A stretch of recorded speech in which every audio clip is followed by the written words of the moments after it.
So about 4.5 years ago, Ben and I were in a car accident. It left Ben with a traumatic brain injury, took away all of his cognitive and physical abilities for the most part. My sister, at the age of 27, had a stroke that paralyzed her entire body, and she's had to recover from that over the last 4 years.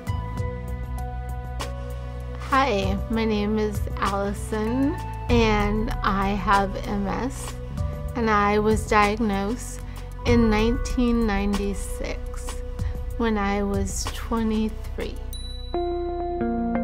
Just waking up in the morning is hard because you know that even though things are improving and they're changing, it's going to be the same thing every single day. And knowing where Ben came from before and knowing what we have to wake up into each morning has been really hard. The limitations of his injury have been huge for Ben. Losing your privacy and having someone around you all the time when you have to go to the bathroom and when you have to take a shower is very humbling.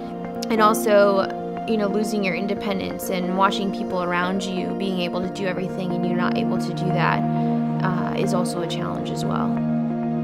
So I think since her stroke has happened, the biggest thing for me that's hard for me to see is the lack of privacy that she now has, given her circumstances. She copes with it, I think, better than I do. Having no say over having someone, me in your house, and be that close to everything that is yours, but you can't help it. They have to help you. The biggest thing with MS is you don't know. You don't know from day to day what the challenge is going to be. Is it going to be spasms? Is it going to be fatigue? Is it going to be pain? And I think that's the hardest thing. For us, we've tried to approach things with humor as much as possible. There's definitely good days, there's definitely bad days. If someone's living with paralysis, it's a daily grind. It's exhausting, tiring, and can be depressing as well. Through exercise, that's where that can be turned around. It gives people more sense of confidence. It can improve their outlook on things. It helps with stress management. And functionally, you can see some restoration. You can make progress and make someone more independent. We've been coming to Pushing Boundaries for a little over a year. It takes us about an hour and 15 minutes to get to Pushing Boundaries. So I think the biggest thing is that it is challenging and it forces him to work for it and it forces him to do it, which is huge for Ben because he knows that if he quits, he's going to be sitting on a couch or in a wheelchair for the rest of his life. And especially in the walking, they've been able to incorporate different walking abilities and using different walkers and just trying out different canes and even just balancing. I think when we first started, he could balance for about 30 seconds on his own, but now he can actually stand there and you can walk away knowing that he's not going to fall over in the process. And he can stand up and go to the bathroom. That has a lot to do with the balance and the coordination that he's been getting at Pushing Boundaries as well.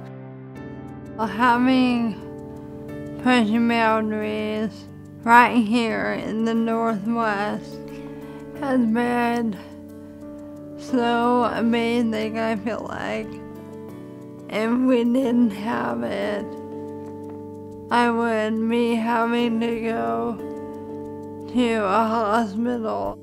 Pushing Boundaries gives me some sort of hope. Being able to get stronger and work out and do things like that is helping her to be able to start doing the things on her own that she couldn't do before. Showers are a lot easier. Leaning up to the sink to brush my teeth and wash my face. I no longer have to lean on the sink, and I have a lot more strength. What I think is really outstanding about Pushing Boundaries is the combination of some of the special equipment that you have that's not available anywhere else in the community, like local mat, and the expertise from the exercise professionals. Keep going. Keep going. Pull. You can do it. You can do it. I've seen you do it before. Let's go. Pushing boundaries says, give me 15. No, you have to do that one again. Pushing boundaries doesn't look at me and say, oh, she has MS, she's tired. It's, oh, she has MS. Next question. Pushing boundaries, it's like going home. It's family.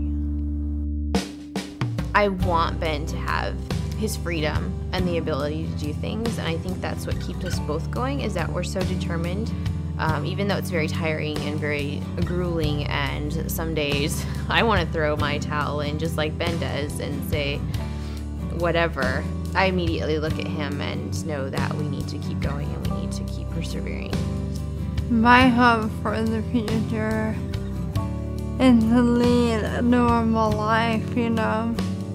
Get married and have kids and live a life that I'm proud of, you know, and be able to do the things I want to do.